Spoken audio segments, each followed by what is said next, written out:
Hello and welcome back. This is Rachel from the Shades of Orange. Today I want to do my best books of 2017. This is one of my favorite videos to film, record, and to watch. And it's just great because it's basically one big recommendations video. I had an amazing reading year. I have never read this much in my life. I have read over 170 books as of recording this. There's still a few days left in the year, so I might even get that up to 175. But I read so many great books, but I did want to keep this video very focused on my absolute favorites. So I'm actually only going to be talking about 5 books today. And before I get into my actual picks, I would love to know if everyone wants to think of what books they would guess are in this video. I was very indecisive picking this, so there was a lot of books that almost made the cut and then didn't. So I'd love to know if there are some surprises in this video or if they're exactly the books you expect to show up. Now I decided to break out this video into the 4 genres that I read. So I'm going to talk about my favorite science fiction book, my favorite graphic novel, my favorite horror book, as well as a favorite psychological thriller. And then I'm going to end the video talking about a 5th book, which is my absolute favorite of the year, hands down. And let's jump in. First, I want to talk science fiction, and I picked The Ghost Line by Andrew Neil Gray and J.S. Harbison. This is a novella about a couple that are hackers, and they get this job to go to this old abandoned luxury ship and salvage it for parts. They hack in and things are not as they seem, and they start to realize that someone or something doesn't want them in this ship. While this is a science fiction story, I often pitch this one as a haunted house story set in space because it walks the line of science fiction horror, which of course are 2 genres I love, so I love when they come together.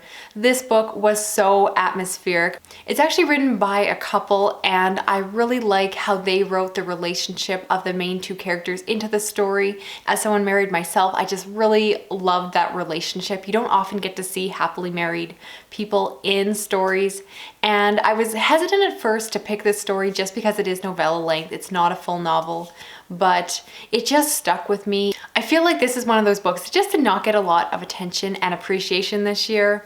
I personally just thought it was so well done. It did exactly what it was trying to accomplish, and I just thought it was just about perfect. I really enjoyed that one, and I'm looking forward to whatever they write next, either individually or together as a couple. I personally just think the characters, the atmosphere, everything about that one was just wonderfully creepy and just a beautiful story overall. Next, I want to talk about graphic novels, or in this case, graphic memoirs. And if you've been following my channel, you might be able to guess that my pick is Lighter Than My Shadow by Katie Green.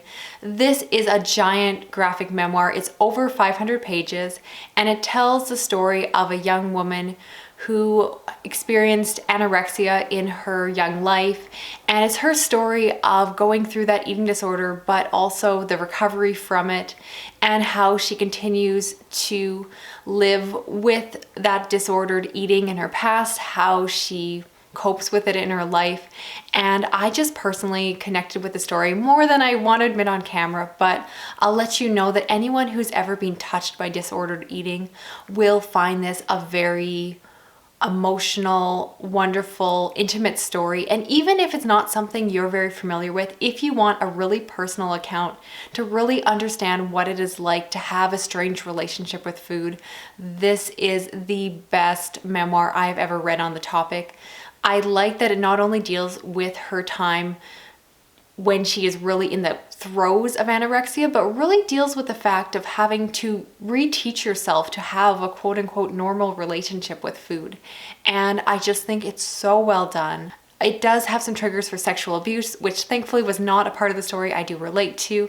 It's very heavy in terms of content, but I absolutely recommend this story. Anyone who is interested in the topic of eating disorders must read this book. It is so well done. I cannot keep recommending it enough. I just love it. Possibly my favorite graphic memoir of all time. Now to switch to something a little lighter, let's talk horror. And my pick was Come Closer by Sarah Gran. This is a short novel about a young woman who has a supposedly normal life. However, things start to be a little bit strange. It's told from a first-person perspective, which is part of the reason I loved it so much, because it is such an intimate take on the question of, is a person going crazy or are they actually possessed by a demon? And this is an older book. In my opinion, it's very underhyped. It does not get a lot of love anymore, and I want to change that. I connected with the story so much. I regret not doing an individual review for it. I really wish I had, but I did include it in my horror recommendations video I did earlier this year, so I'll try to link that in the video. But otherwise, I do recommend it if you're a fan of possession stories. If you like psychological thrillers, I think this is a perfect place to jump off from those and try out the horror genre, because it's very much a psychological tale. You are inside the main character's head and trying to figure out what is real and what is not. And I personally really loved this short little story. It packed a punch and was probably my favorite horror story of the year. If you are interested in hearing about some other horror that I love this year, we did a whole podcast episode where I talk about my favorite 2017 release, my favorite short story, and some different movies and TV shows that we're loving. But just for this video, if I only had to pick one horror story, I'm gonna go with Come Closer by Sarah Gran, which I absolutely loved. Now, you know I had to include a psychological thriller or suspense novel in this list, and my pick for that is Perfect Days by Rafael Montes, which is a translated work by a Brazilian author about a young man who is a medical student, and he is, well, let's just say a bit of a sociopath. He becomes obsessed with this other woman, and when she's not very interested in starting a relationship with him, he decides to kidnap her and take her on a road trip from hell. And I just love this story. I personally love reading books from the villain's perspective. There's no spoilers here. You know right from the outset that the main character is not a great guy. He is very deadpan in terms of personality, which I heard is other people's criticisms, but I personally loved him. He was just emotionless and raw, and the book is just brutal. While this is a psychological thriller, it does have elements of body horror, which you know I love, and it's just grim and dark, and I love all those things, so unsurprisingly, it ended up being my favorite psychological thriller of the year. I definitely recommend it. It's hard to compare to other things because it sets up different expectations, but I personally just think it's a really fun story, and I just connected with it a lot. I just thought it was creepy and disturbing and just a really good chilling read.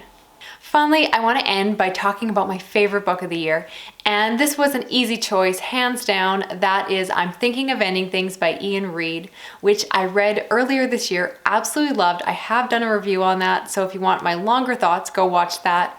But this book stuck with me since I first read it. This is about a couple who are going on a road trip together to meet the boy's parents.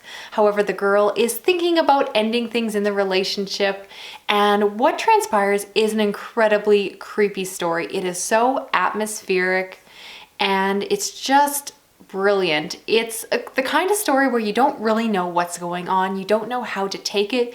You know there is something that is going on in the background, but you're just not quite sure what. I was kept guessing the entire time. I was not able to guess what was going on, but even if you do guess the ending, I still think that the story is incredible as a whole. It was just this blend of so many different things. It's hard to classify in terms of genre, which is why I kind of left it for the end, because some people will call it horror, some people will call it a psychological thriller. In a way, it's very literary, and I just found it so hard to classify, but it's incredibly short, and it is the kind of book that when you finish it, you will want to talk about it. You will want to find someone online, feel free to message me, and you will have so many questions. It's the kind of book you will want to reread. I can't remember the last time I finished a book and was so tempted to just start right back at the beginning and reread the whole thing. I will definitely be rereading it next year because I cannot stop thinking about that book, and it is easily one of my favorite books, not only of this year, but of all time. It is just plain brilliant. So that's it. Those are the top 5 books that I read in 2017. I would love to know what were your favorite books that you read this year. If you are a booktuber, feel free to let me know that you have a channel and I'll watch your video if I haven't already. But again, share your thoughts down below. Let me know if you've read any of the books I've mentioned, or if you haven't, I really hope you'll consider picking them up. So please let me know that as well. Thank you so much for watching. I will talk to you again soon. Okay, bye-bye.